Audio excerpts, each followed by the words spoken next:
रखा हुआ है, कोई इसको छोड़ गया, औलाद नहीं होती जी, इसको औलाद नहीं होती। मेरे को जो बच्चे निकाले रिपोर्ट दी थी जड़ा वाले से, ये पाकिस्तान में यही तो बेहयाई है, ये तो पीरों का काम है। ये देखो पीर क्या करते हैं, जो बच्चियां होती हैं उनके पास जाती हैं बच्चे लेने के लिए, उनकी फिर फिल्में बना के उनको ब्लैकमेल करते हैं। सारी उम्र फिल्में उनके पास रहती हैं, जब तक वो लड़की जिंदा रहती है अपने खावंद की, अपने भाई की, अपने घर की पूरी कमाई वो उस पीर को पहुंचाती रहती है।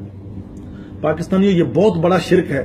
अल्लाह ही औलाद देता। अल्लाह ताला कुरान में फरमाता है, मैं जिसे चाहता हूं बच्चे देता हूं, जिसे चाहता हूं बच्चियां देता हूं, और जिसे चाहता हूं मिक्स औलाद देता हूं, मखलूत औलाद देता हूं, और जिसे चाहता हूं उसे सारी उम्र के लिए बांझ रखता हूं।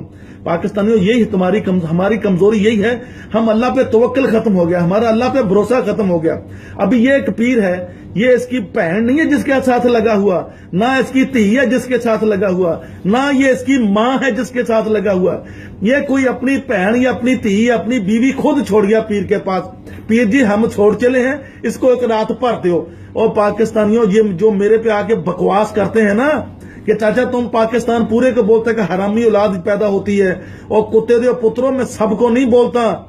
जो हरामी बच्चे पैदा होते हैं फिर असेंबलियों में चले जाते हैं, मैं उनके मतलब बात करता हूं। और ये ऐसे बेगैरत लोग हैं, फिल्में बना के फिर यूट्यूब में भी डालते हैं, फिल्में बेचते हैं। अब ये यहां तक तो फिल्म है, आगे मैं आपको नहीं दिखा सकता कि कितनी फहाशी, ये जितने दरबार हैं पाकिस्तान में, जितने दरबार, सब दरबारों में बेहयाई हो रही है, सब दरबारों में बेहयाई बेगैरती हो रही है। ये मेरे पास एक इतनी लंबी स्टोरी आई है, मैं आपको बता नहीं सकता।